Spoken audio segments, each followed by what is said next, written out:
Gracias por escuchar los podcasts de Radio Nacional. Acceda a todos los programas en rtv.es/a la carta. Espacio en Blanco. En Radio Nacional de España, con Miguel Blanco.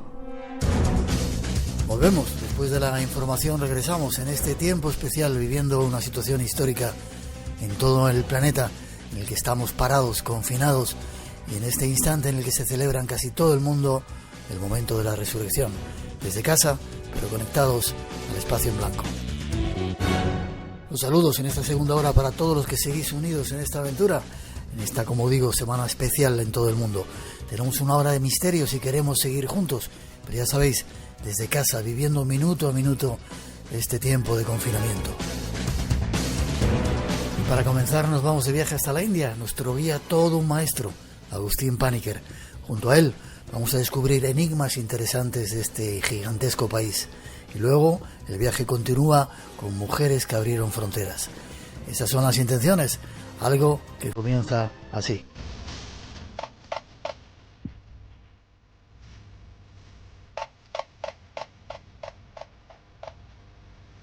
La sociedad india o surasiática en general, ya que el fenómeno no es ajeno a Pakistán, Bangladesh, Nepal o Sri Lanka, está compuesta por unas 5 o 6.000 comunidades que los portugueses llamaron castas. Existen castas de decenas de millones de personas, extendidas por varios estados de la India, y las hay de unas pocas centenas de individuos concentradas en una comarca reducida. 3 son las características más recurrentes. En primer lugar, cada comunidad posee sus reglas matrimoniales. Este es el aspecto más tangible y duradero de la sociedad de castas. Uno nace en una casta porque es hijo de padre y madre de una misma o parecida casta. La casta se hereda. En segundo lugar, cada casta ha estado asociada a una ocupación tradicional. Hay castas de lavanderos, de sacerdotes, de médicos o de pastores. En tercer lugar, cada casta conforma un microcosmos social, religioso y cultural en toda regla. Muchas castas siguen a grupos religiosos característicos, con templos, sacerdotes, liturgias, festivales y divinidades particulares. Seguramente poseen pautas alimenticias propias, con dietas y tabúes marcados. Puede que recurran a atuendos, ornamentos y hasta dialectos propios, y a buen seguro tendrán su leyenda o mito de origen. Es el mundo de las castas el que hoy queremos conocer. Nos ayuda nuestro invitado.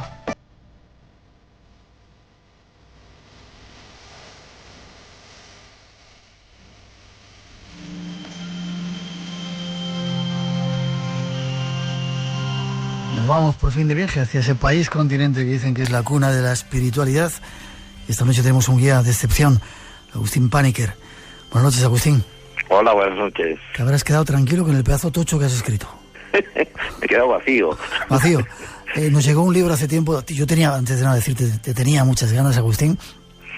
Y un poco la excusa ha sido este libro que nos ha llegado a la Sociedad de Castas, Religión y Política en la India. Un trabajo increíble, ¿no? Sí, de muchos años, ¿eh? Es un trabajo de por lo menos 15 años, sí, ¿no? de estudio y de escritura. No me extraña. Eres editor, escritor, profesor de varios másteres y posgrados sobre la religión, la sociedad y la historia de la India y el sur de Asia. Y has escrito algunos libros como El jainismo, Indica, los Sikhs y El sueño de Sitala. ¿Por qué ese interés por la India? Bueno, mira, yo hace ya como 20 o 25 años la convertí en mi foco de interés personal e intelectual y como escritor. Pero claro, mi vínculo con la India viene de lejos. mi abuelo nació allí.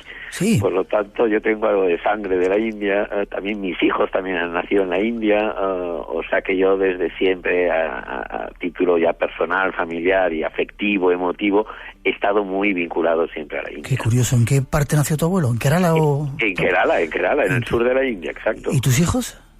Mis hijos, uno también ha nacido en Kerala y mi hija ha nacido en Maharashtra, un poco más cerca de Bombay. No es mal sitio para nacer ese de Kerala. Dime una cosita, hay una foto en tu libro súper impactante. Yo le preguntaba a micrófono cerrado, se lo digo a nuestros oyentes, que si la había hecho él, ¿no? Una cara preciosa de una mujer con esa tez que tienen los seres de la India del Sur, y me dices que tiene casi 100 años. Sí, la fotografía, sí, la de la portada, más de 100 años.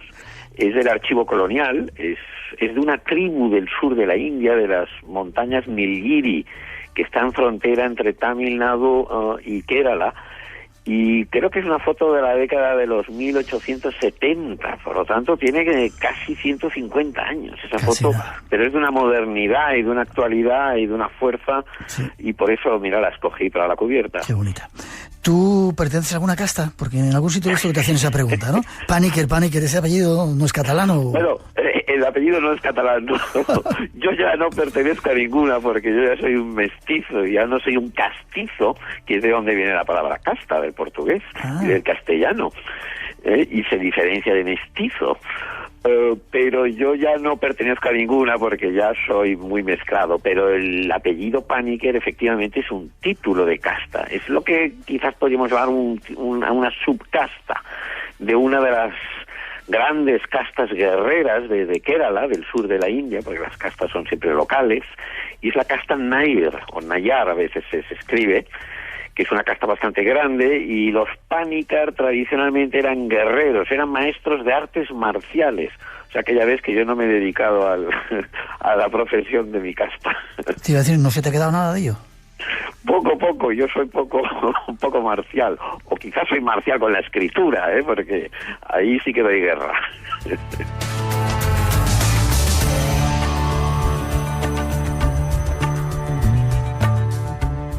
Agustín, tenemos idealizada la India. Toda la gente, sobre todo aquellos primeros viajeros que íbamos, ahí me incluyo, hace muchos años buscábamos eso, la espiritualidad.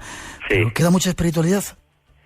A ver, claro, sí, por supuesto que queda la espiritualidad de la India, pero es verdad lo que tú dices, que está un poco estereotipada, tal como la visualiza, sobre todo la gente que no conoce la India aquí, y que han recibido esta visión y se piensan que los indios están todos levitando todo el día. Y tú que has estado allí sabes perfectamente que, bueno, la realidad de allá es otra y no es tan distinta a otros lugares.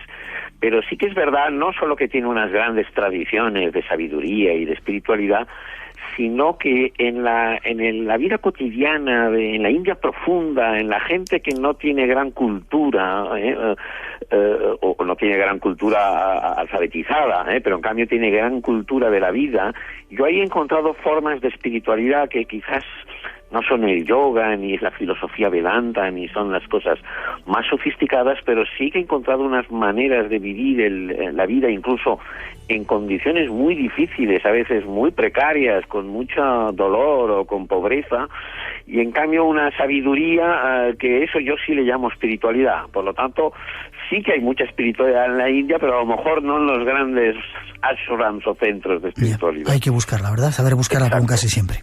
¿Qué son las castas? Hemos hecho una pequeña síntesis en esa introducción. El concepto viene de los portugueses cuando llegaron allí, pero ¿qué significa? ¿La separación de los seres humanos por su condición? Sí.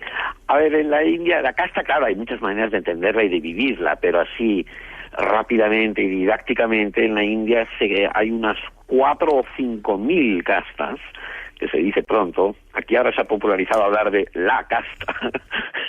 Allá hay las castas, las miles de castas. Y cada una es un segmento de la sociedad. Algunas son pequeñas, de unos miles de personas, pero hay castas de decenas de millones de personas. La que antes mencionaba de mi familia, los Nayars, pues pueden ser unos 6 o 7 millones, pero hay castas de 40 y hasta de 50 millones. Por lo tanto, son segmentos enormes que se perpetúan, se prolongan por unas serie de reglas de matrimonio, con tendencia a la endogamia. Por lo tanto, uno nace en una casta determinada porque es hijo de padre y madre de la misma o muy parecida casta. Además, históricamente han estado vinculadas a profesiones o a oficios, aunque hoy en día esto ya no es ni mucho menos evidente. Y luego, como última característica, cada uno de estos grupos tiene una serie es un universo cultural en sí mismo. Tienen sus templos, sus rituales, sus festivales, sus formas de alimentarse, de vestir, sus joyas, tienen sus mitologías, sus textos. Hay cosas que las comparten con otras castas o con otra gente del pueblo, pero hay muchos de estos elementos que son propios de la casta. De ahí que yo en el libro lo ligue en muchas ocasiones de forma didáctica. Quizás lo que más se parece aquí sería lo que aquí llamamos grupo étnico. Una casta tiene bastante de etnicidad. Por lo tanto, ya ves que es un complejo importante en la identidad de los indios. La idea que tenemos un poco aquí en Occidente es que las castas sirven para discriminar a los hindúes. ¿Es cierto? ¿Hay discriminación por castas? Hay discriminación por casta. O sea, a ver, con lo que he dicho hasta ahora, hay que entender que todos los indios están muy orgullosos de su casta, O sea, la casta no es solo discriminación. Esto se tiene que quedar muy claro. Nadie quiere renunciar a su casta, ni los de más arriba o los de más abajo. Lo que es verdad, efectivamente, que dentro de ese universo de la casta no solo hay esas divisiones horizontales, sino que también hay unas divisiones verticales, que eso es lo problemático del asunto de las castas en la India. Y ahí hay una serie de castas que históricamente, y aunque hoy esto está más atenuado, pero sigue sucediendo, han sido marginadas, oprimidas, excluidas, explotadas por las castas superiores o por las castas que están por encima, y eso es lo que ha generado tensiones y es lo que le da al sistema de castas indio la mala prensa que tiene. Aunque, como antes decía, no todo es oscuro, también hay partes muy interesantes dentro de la casta. Hoy, desgraciadamente, no tenemos mucho más tiempo, pero te emplazo para seguir hablando de este tema apasionante, si quieres, en otro momento, ¿te parece? Claro. Si te tratamos a gusto en el programa. Dime una cosa, ¿la casta más elevada cuál sería? ¿Brahmanes? ¿Sacerdotes? Sí. Bueno, lo que llamamos brahmanes sería una macrocasta. Está formado por unas 700 castas que a sí mismos reivindican el estatus de brahman. Brahman sería una clase, es la clase sacerdotal, litúrgica, letrada, las que también son las familias que han mantenido los saberes tradicionales, sean en gramática, en filosofía, en música, en danza, en política, en arquitectura, y eso está formado por unas 700 castas que se llaman a sí mismas brahmanes. ¿Sí? Son las que están, muy importante, ritualmente por arriba, pero no quiere decir que sea la clase alta, no confundamos casta con clase. Ya. Y la casta más, la casta más baja, ¿cuál sería? Los intocables. Esas son las que llamamos aquí genéricamente intocables, aunque en India este término está ya muy en desuso y prefieren muchos de ellos llamarse Dalits. Así como de brahmanes hay como unas 700 castas, de castas Dalits o intocables hay unas 1200. En total los Dalits representan unos 200 millones de personas, que se dice pronto. Eso en la India solo es el 16 y pico % de la población, ¿no? Pero eso es el conjunto de castas que históricamente han sufrido discriminación, exclusión, por el mero hecho de haber nacido ahí. Ya, y dime una cosa, ¿uno puede cambiar de casta? Si yo nazco intocable, ¿puedo llegar a ser brahman o eso está vetado? No. Lo que uno puede ser brahman y pobre, y puede ser intocable y rico, Eso es lo que hay que entender muy bien, porque aquí tendemos a proyectar. El primer caso es bastante común, el segundo no tanto. Tendemos a proyectar nuestras ideas de clase social, que en la India también existen, por supuesto, con las de casta. Casta tiene mucho de pedigrí, de alcurnia. Muchos brahmanes tienen un estatus ritual o religioso muy alto, pero en términos económicos o socioeconómicos están en la clase media o incluso en la clase baja. Por lo tanto, nadie pretende cambiar de casta. Sí que las mujeres, al casarse, y si se casan con un marido que no es de su propia casta, que es lo más común, pero hoy en día se abre un poco el círculo matrimonial, a veces adquieren la casta del marido. Pero si no hay cambio de casta. Lo que puede haber es cambio de clase social, pero no de casta.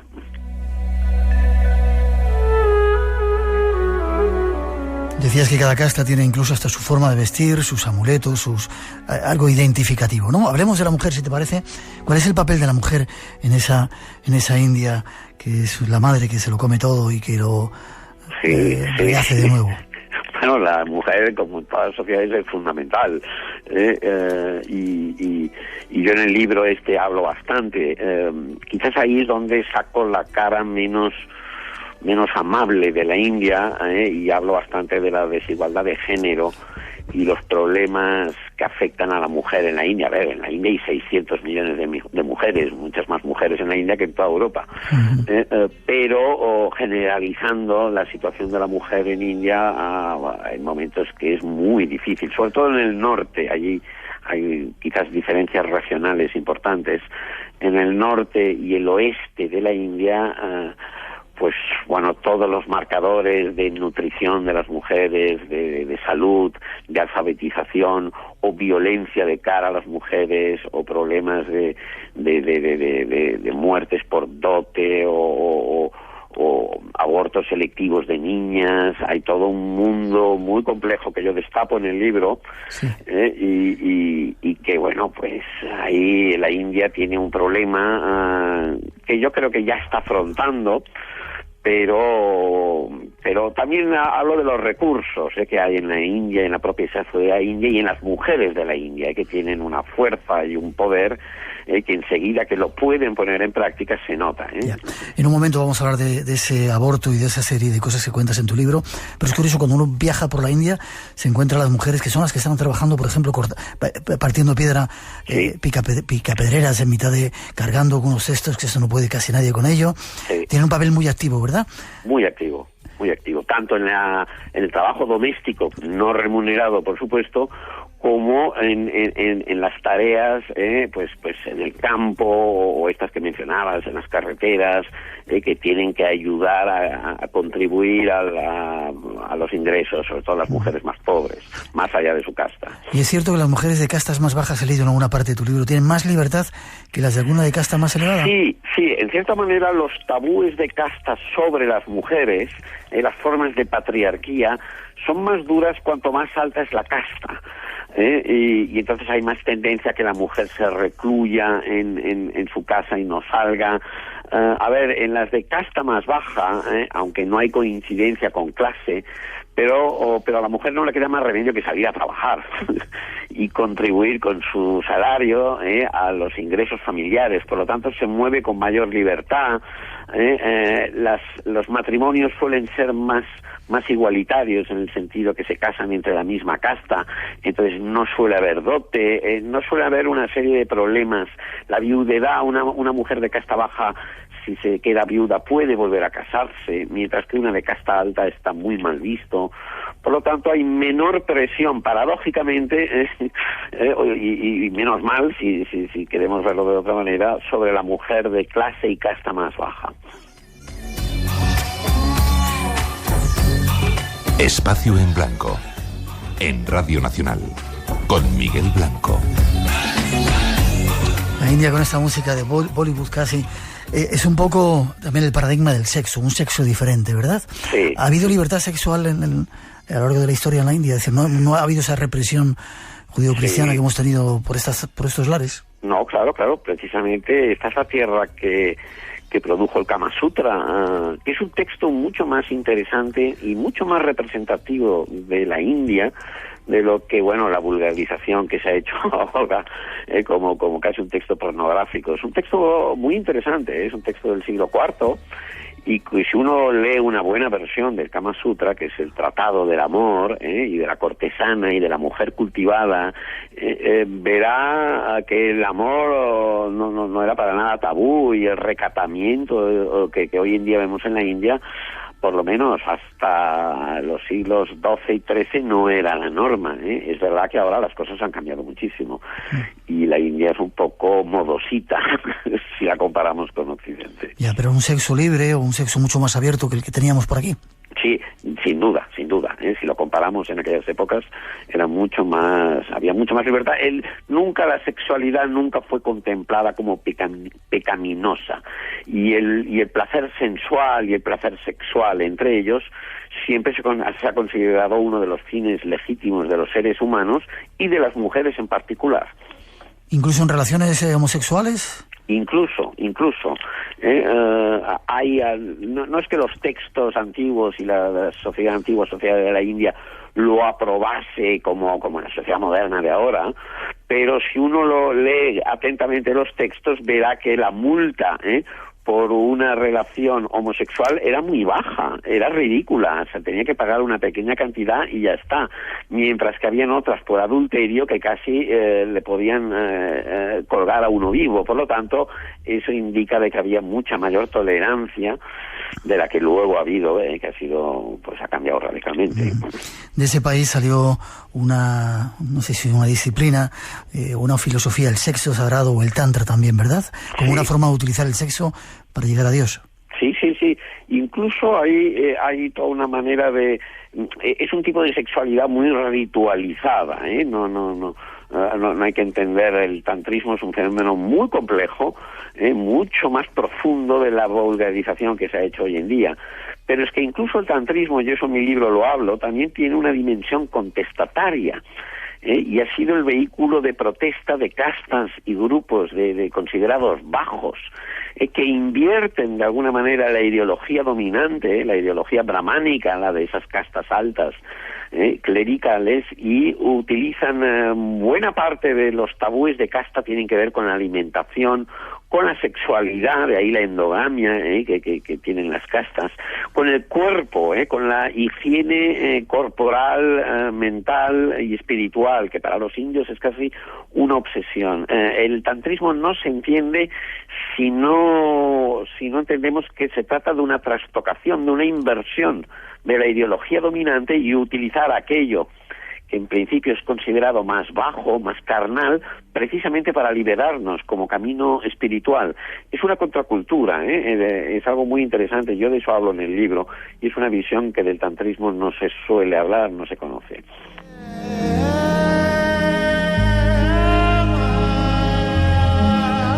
Mil millones de cosas de hablar de esa sociedad de castas en la India. Me contaron, algunas veces cuando uno viaja por Benares, en ese Ghats, en esos hornos crematorios que hay allí, esas hogueras, que no hace mucho tiempo se quemaba al padre de familia y a la viuda detrás viva. ¿Es cierto esto? ¿Ha sido así? Bueno, sí. No, eso sucedía. Esto fue ilegalizado en 1820, aunque ha habido algún caso, pero vamos, yo no enfatizaría demasiado ese aspecto, porque eso es entonces dar una visión barbárica de la India y excesivamente exótica.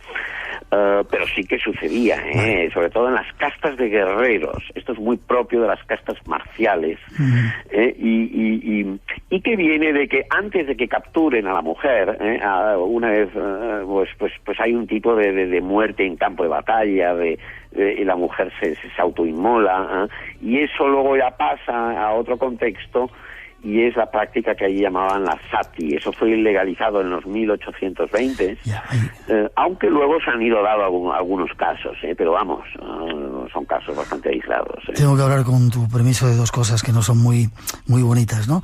Lo de los abortos que se producen en niñas, y sobre todo también ahora sigue ocurriendo. Sí, ahora ocurre más.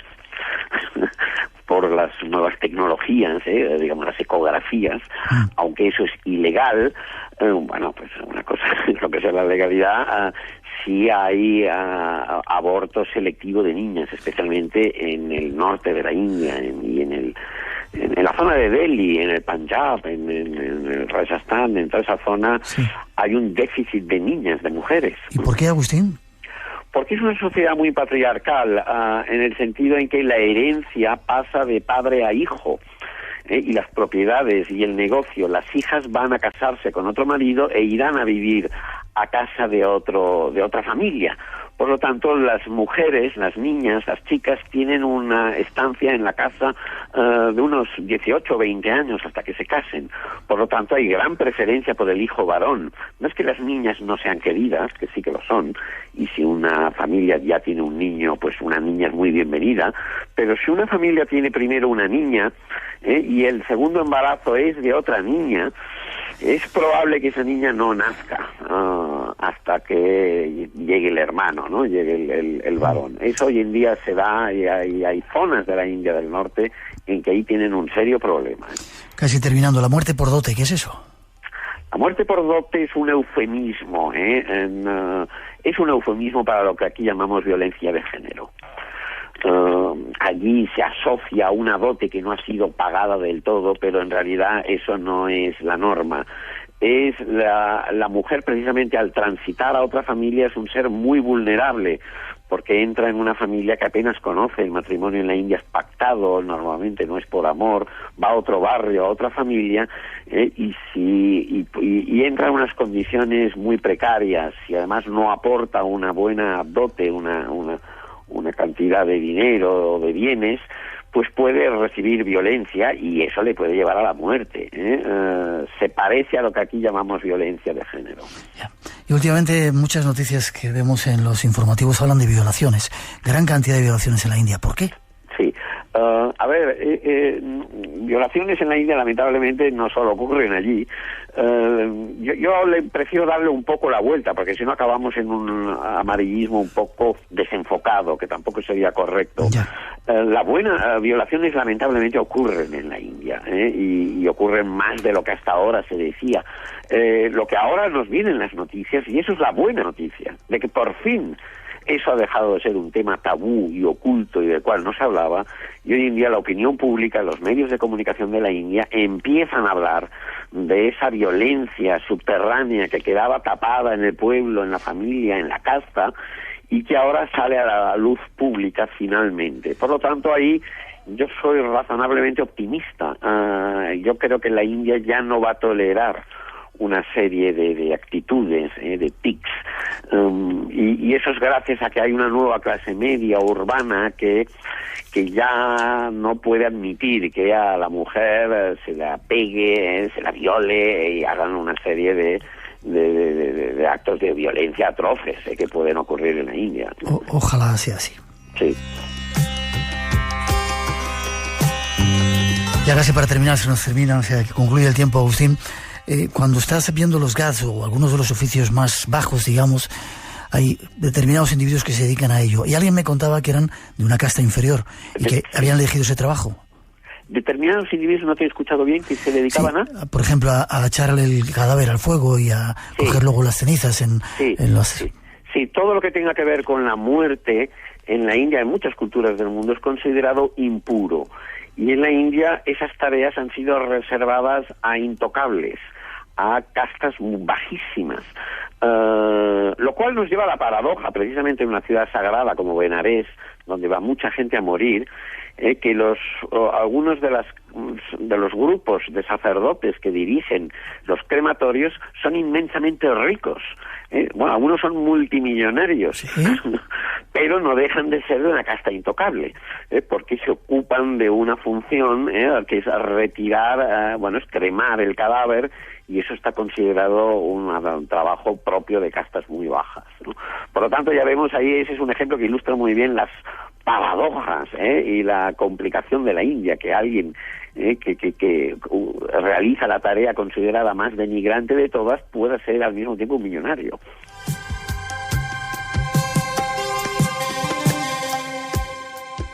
Hemos dado una mínima vuelta por ese país tan increíble, ese continente que es la India, que tanto ha enseñado y del cual tenemos tanto que aprender, con Agustín Paniker, la Sociedad de Castas. Espero que hayas disfrutado con nosotros, Agustín, y que quieras venir para seguir hablando, porque yo quiero seguir conociendo más profundamente, con esa visión que tú tienes, ese universo que es la India. Encantado, por mí, otra vez, encantado en volver. Dinos forma de contacto contigo.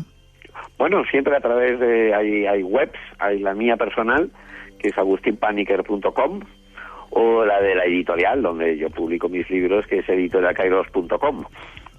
Pues muchas gracias, te saludo, como dicen en la India, namaste, Namaste, muchas gracias. Te deseo lo mejor y estamos en contacto. Fuerte abrazo, Agustín. Muchas gracias. Hasta pronto. Si te gusta el misterio, lo desconocido, tienes una cita con nosotros. De 2 a 4 de la madrugada, del sábado al domingo.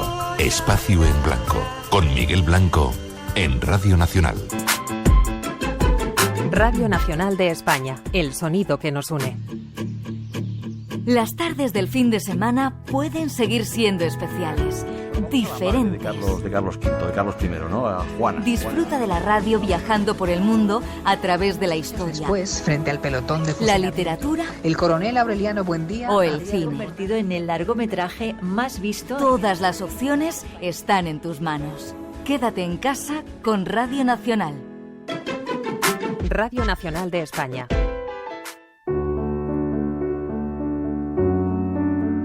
Hola, Espacio en Blanco. Os hablo desde Shanghái. Aquí ya podemos salir de casa, aunque algunas restricciones siguen en pie, como llevar mascarillas o que nos midan la temperatura en los lugares públicos. Desde el final del túnel, quiero animaros para aprovechar esta cuarentena para 2 cosas principalmente. La primera, con el frenazo, tenemos la oportunidad de observarnos con mucha más calma y con mucho más tiempo. Y creo que es un buen momento para trabajar en eso. Y la segunda, aprender. Hay mogollón de recursos online y mogollón de cosas que podemos hacer aprendiendo los unos de los otros a través de libros, a través de un piano que tengamos en casa, una guitarra, otra serie de cosas, herramientas, etc. Creo que es un buen momento para añadir nuevas habilidades o para prepararnos en cosas que nos interesan y que nos preparan para lo que vendrá después de la cuarentena. ¿Y qué vendrá después? La carrera económica ha terminado y tras la competición viene la fiesta del compartir y de la colaboración. La fuerza eres tú. Espacio en Blanco, en Radio Nacional, con Miguel Blanco.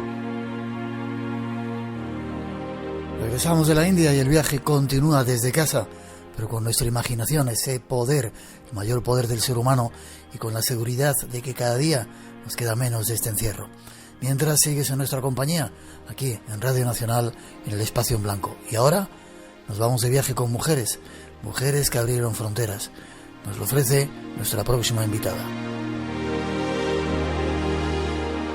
Nos vamos a ir a encontrarnos con ella. Vive en Barcelona, hace un tipo de turismo que se ha puesto de moda, que se llama Turismo Dark. Miriam del Río es su nombre. Buenas noches, Miriam. Buenas noches. ¿Cómo te gusta meterte en sitios raros, eh?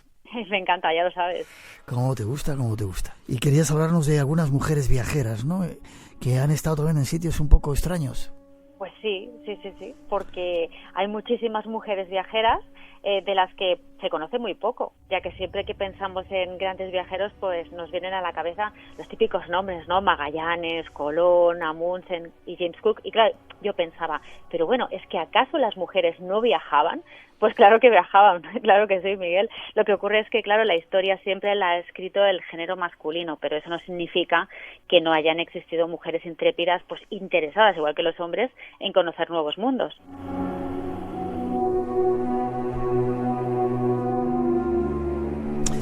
Y vaya viajes que se hacían las mujeres, ¿eh, Miriam? Pues sí, la verdad que rondaban por todo el mundo y además no solamente viajaban, con todo el peligro que conllevaba en aquella época viajar sola, porque estamos hablando de mujeres solas, enfrentándose pues no solamente al peligro de violaciones, atracos, secuestros, sino también en muchas ocasiones caníbales, animales salvajes, asaltos en el desierto, o algunas se fueron a África, otras a Australia, al Tíbet, a la selva de Borneo, bueno, lugares que vaya, no eran ninguna tontería, ni hoy en día ni en aquella época pues aún menos, ¿no? Uh-huh. Has elegido 3 de ellas, ¿no? Sí, he escogido 3 de ellas porque no solamente me parecen interesantes por las cosas que consiguieron, sino además porque lo que hicieron también fue romper los convencionalismos de la época, ¿no? Porque estamos hablando de unas mujeres que no seguían las normas y que lo hicieron cuando viajar era solamente cosa de hombres. Yeah. Pero como, algunas no se contentaban con quedarse en casa, pues dijeron, oye, voy a acompañar al marido, al trabajo, otras veces pues la mujer se hartaba del marido y se marchaba, aunque también te tengo que ser sincera, esto era lo menos habitual.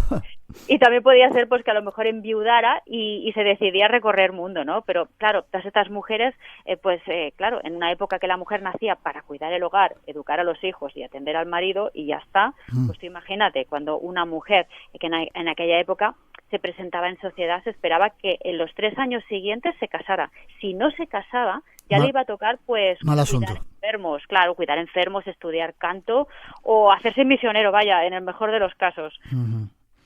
No sé si te he presentado diciendo que eres periodista y compañera y que escribes libros de ese tipo como de Turismo Dark, que fue el último que escribiste, ¿verdad?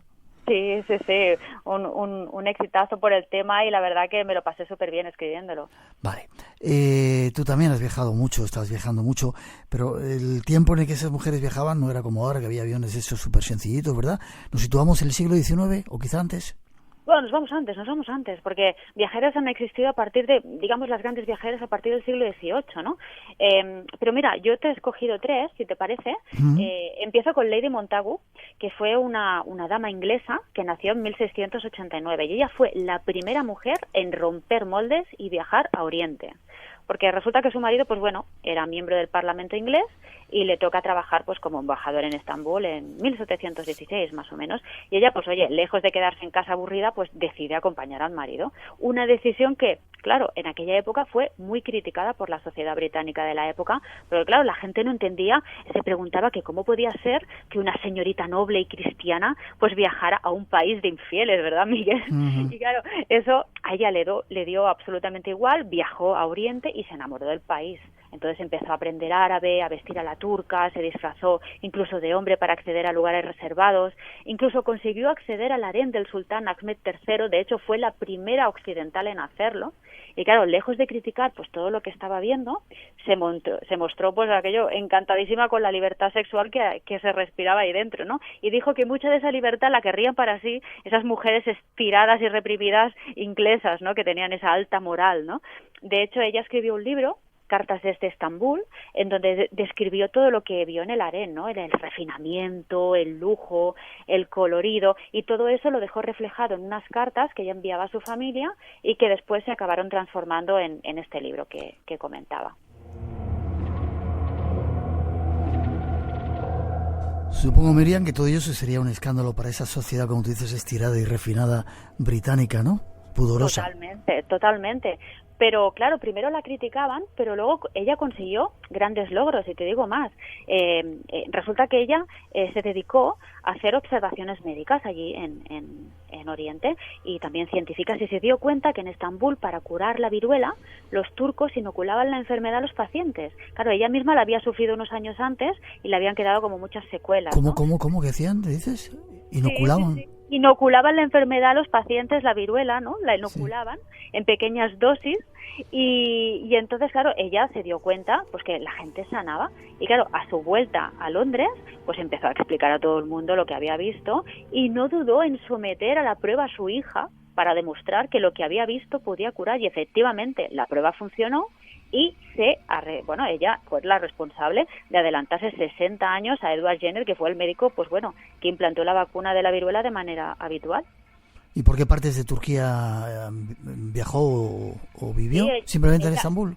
Ella se recorrió prácticamente todo lo que sería Turquía, pero ella estuvo básicamente destinada donde estaba su marido, en Estambul, ¿no? Y claro, la mujer se aburría, entiendo, y empezó pues a viajar, a interesarse, a disfrazarse de hombre, a entrar en lugares prohibidos, y claro, todo eso se quedó reflejado en estas cartas, ¿no? Que fueron súper interesantes y que después se transformaron en este libro, Cartas desde Estambul.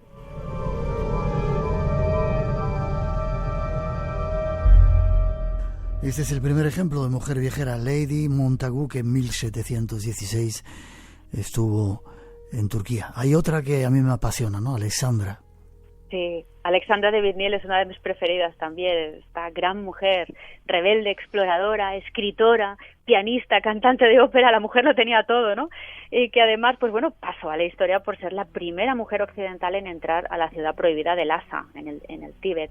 Ella, pues bueno, nació en París en 1868, en esta época, ¿no? Que comentábamos que lo máximo a lo que una mujer podía aspirar era encontrar un buen marido, pero escogido por los padres, claro. Como tiene que ser. Tenía que ser. Sí, como tenía que ser, ¿no? La madre de Alexandra fíjate que tenía muchos problemas con ella, porque desde poco de nacer, ella la despreciaba, porque resulta que la madre, pues bueno, quería tener un hijo y que fuera obispo, y le salió una niña y rebelde. Así que bueno, ella se negó a cuidarla desde el principio. Claro, esta indiferencia a Alexandra de su madre pues la marcaría de por vida. A pesar de que la niña era un portento, a los 4 años ya era una lectora empedernida, a los 5 tocaba el piano de fábula, y bueno, a los 16 empezó a hacer sus escapaditas, sus primeros pinitos viajeros, ¿no?, por Europa. Piensa, Miguel, que a los 25 años Alexandra ya había visitado prácticamente todo el mundo, ¿no? Ceilán, bueno, Sri Lanka en aquella época, la India, Nepal, había tenido sus primeros contactos con el budismo, se había hecho masona como su padre. Claro, lo que sucedió es que tuvo que volver de nuevo a Francia porque se terminó todo el dinero, se gastó toda la herencia familiar de la abuela, ya no le quedaba dinero, pero ella quería seguir viajando y como por lo visto pues el canto se le daba bien, pues se enroló como primera cantante de ópera para la compañía de Hanoi, en Indochina, ¿no?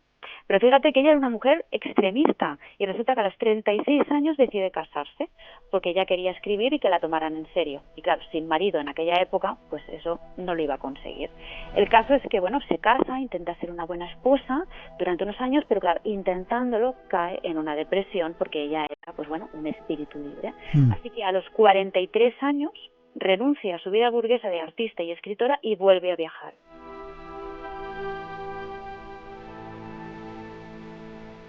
Dices, Miriam, que era francesa, ¿no? Sí, era una chica francesa. Vale. Una chica... ¿Y dónde fue de viaje? Te lo has adelantado un poco, a la India y a algún otro sitio, ¿no? Sí, ella se fue a la India, bueno, realmente estuvo en Sri Lanka, en la India, en Nepal, tuvo sus primeros contactos con el budismo, se hizo masona como su padre. ¿Y se llegó a hacer budista también? Sí, ella se hizo budista porque, bueno, ella cuando finalmente deja a su marido, se vuelve a la India, se va concretamente a Sikkim, y allí en esa zona entre Nepal y Bután, ¿no?, se queda como discípula de un maestro budista. Aprende tibetano, se viste ya con la túnica naranja, ¿no?, empieza a cambiar su perspectiva del mundo, y ella tenía un sueño, el viajar a Lhasa, que en aquella época, pues claro, estaba prohibida para los extranjeros. Pero a ella se le ocurre pues una genial idea, disfrazarse de mendiga peregrina e intentar alcanzar el país de las nieves, que era como se conocía en aquella época al Tíbet.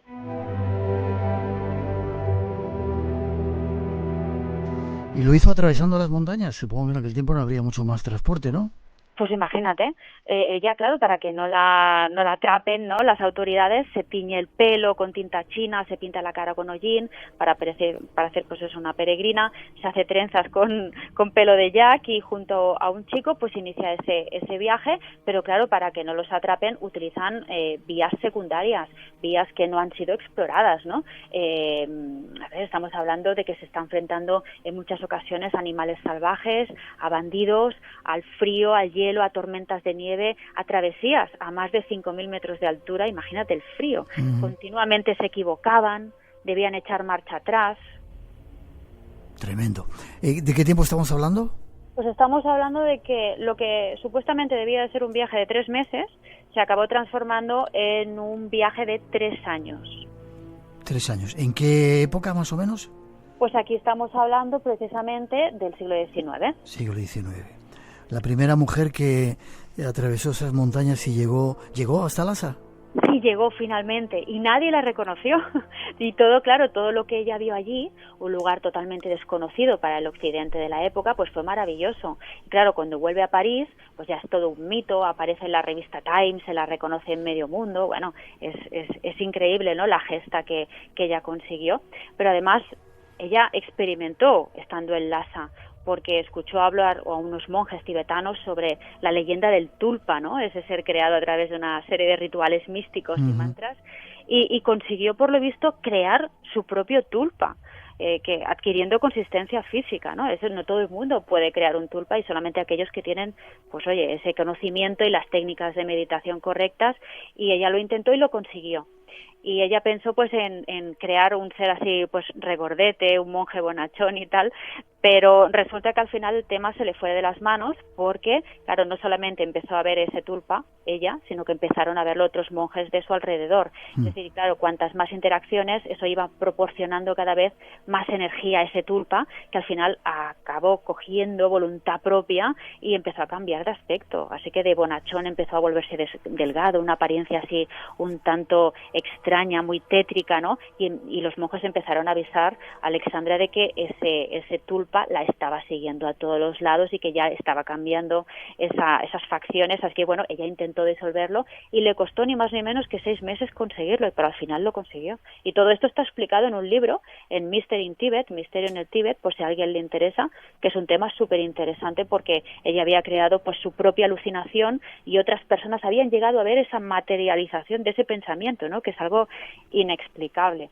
Y bueno, ya como anécdota para terminar con Alexandra, que sepas que esta mujer extraordinaria murió con 101 años, pero resulta que a los 100 decidió renovarse el pasaporte por si acaso. Imagínate. Era una viajera. Total, hasta el final.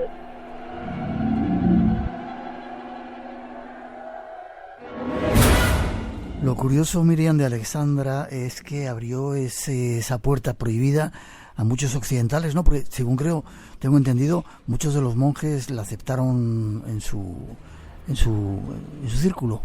Sí, la aceptaron totalmente como una más, porque claro, ella se había pasado 2 años en Sikkim, ya hablaba tibetano fluido, además tenía a su compañero, su guía y amigo, a Yongden, que estaba con ella y que la guiaba, y entonces, claro, ella ya había estudiado todo lo que era el budismo y tenía un conocimiento muy profundo. Creo que estuvo también viviendo en una cueva aislada durante meses, o sea que ya había hecho una serie de meditaciones que le habían abierto un poco el campo, la perspectiva, y la aceptaron como una más.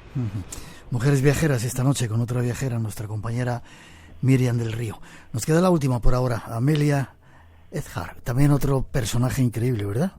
Sí, un personaje increíble y muy misterioso, ¿no? Todo lo que sucedió con ella.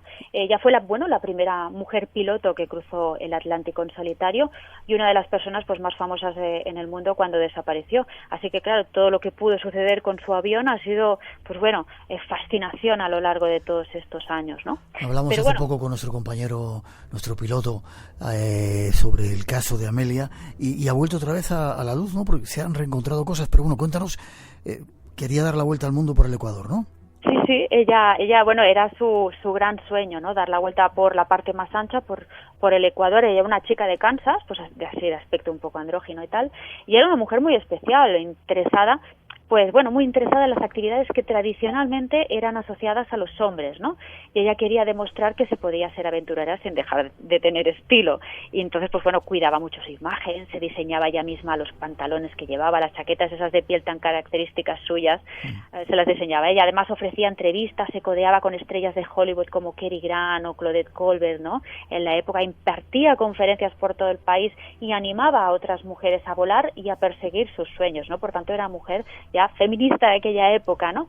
Así que bueno, pues en 1932, como ya sabes, pues inicia su viaje, que fue realizando por etapas y todo fue bien hasta que salió de Nueva Guinea en dirección a esta isla Howland, en medio del Pacífico, a la que nunca llegó. ¿Iba sola? Iba con su compañero, con el copiloto, ellos dos, y nunca llegaron allí. La última comunicación que tuvieron por radio fue con los guardacostas, ¿no?, de Estados Unidos, a los que les dijeron que estaban teniendo dificultades para encontrar esta isla, la isla Howland, y que casi no les quedaba combustible. Y desapareció la comunicación. Sí, partiendo de esa base, claro, a partir de ahí, a lo largo de los años han ido apareciendo pues multitud de especulaciones sobre lo que pudo suceder realmente, ¿no? La teoría oficial del gobierno es que se estrelló en el medio del océano y que murieron los dos, y punto, ya está. Y mira que se pasaron 2 semanas buscándola, que se convirtió en la búsqueda más cara de la historia, ¿no? En aquel momento creo que se gastaron más de 4 millones de dólares, ¿no?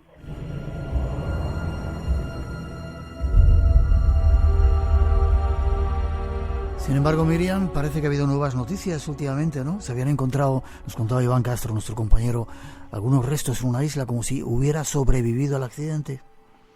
Sí, esa es otra de las teorías, ¿no? Que dice que bueno, Amelia y su compañero pues consiguieron sobrevivir a un aterrizaje brusco y que bueno, habrían muerto como náufragos en un islote remoto, ¿no?, deshabitado. Dicen que podría ser en la isla Garner, en el suroeste del Pacífico, porque bueno, pues por lo visto encontraron en este islote un tren de aterrizaje que podría cuadrar con el que ella llevaba, y un esqueleto de mujer que coincidiría con la altura y medidas de Earhart, supuestamente.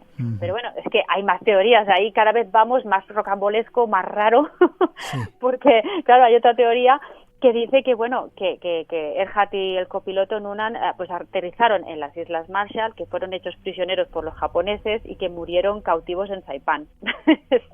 Y todo esto se basa pues en esa fotografía famosa borrosa que hay de ellos en el atolón supuestamente de Haluit, en las Islas Marshall, que supuestamente, pues eso, siempre supuestamente muestra a Earhart viva. Qué curioso. 3 mujeres que cambiaron un poco el curso de la historia, haciendo cosas que no hacían los demás. Antes de marcharnos, ¿has estado en la India también como Lady Montagu? Sí. Como Alexandra David Miller. Como Alexandra, sí, bueno, prácticamente muchas de ellas estuvieron danzando por todo el mundo, sí. India, la verdad es que tú ya lo sabes, no deja indiferente, ¿eh? India no deja, te puede gustar o la puedes odiar, pero indiferente no te va a dejar, eso seguro. Esta es nuestra compañera, Miriam del Río.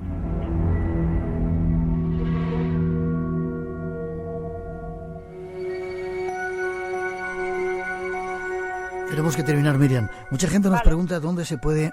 Yo estaría contigo un montón más de rato, ¿eh? Me debes lo del paseo por Barcelona, ¿vale? Te lo debo. En cuanto pueda que vaya para allá, me enseñas... ¿Hay muchos lugares misteriosos en Barcelona? Claro que sí, supongo que sí. Pero ¿enseñáis muchos lugares curiosos? Pues mira, mostramos, por ejemplo, el Hospital del Tórax de Tarrasa. Que como ¿hasta ahí vais? Sí. Tenemos una ruta guiada precisamente que nos lleva a todo lo que es el Hospital del Tórax. Entramos dentro del antiguo hospital y explicamos un poco en lo que se ha convertido hoy en día, que es el Parque Audiovisual de Cataluña, donde se ruedan, pues claro, evidentemente muchísimas películas de terror, misterio, suspense, claro, porque ya el lugar pues da para ello, ¿no? Vale, pues me lo debes, ¿vale? Te lo debo. Y luego algunos oyentes nos preguntan dónde encontrar el libro de Turismo Dark que sé que escribiste. Sí, Turismo Dark, pues bueno, se puede encontrar, por ejemplo, en Amazon. En Amazon lo pueden encontrar. Y ¿Ponen tu nombre y con eso vale? Claro, sí. Bueno, pueden poner Miriam del Río, ponen Turismo Dark, Turismo Oscuro, y ahí lo encuentran seguro. Sino también en la FNAC y en muchos lugares, Casa del Libro, etcétera. Vale. Que sigamos viajando, Miriam. A sitios oscuros, pero con la luz que tú tienes, ¿vale? Un placer, Miguel. Un beso grande. Hasta prontito. Chao.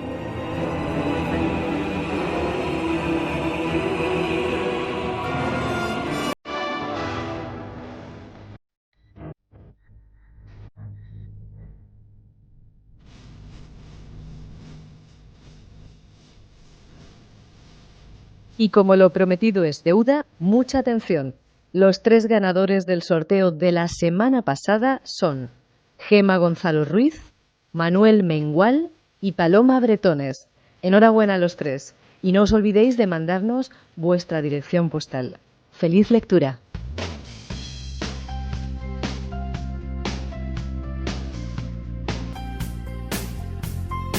Y terminamos por hoy. Ha sido un placer pasar este tiempo juntos, desde casa, viviendo un tiempo histórico más cerca del final de este confinamiento. Que disfrutéis del tiempo libre, de estar en casa, de la radio, y a cuidaros y a cuidar a los nuestros. La radio continúa aquí en Radio Nacional. Con ella os dejamos en este especial tiempo de renacimiento. Feliz semana. Nos encontramos en 7 días aquí en el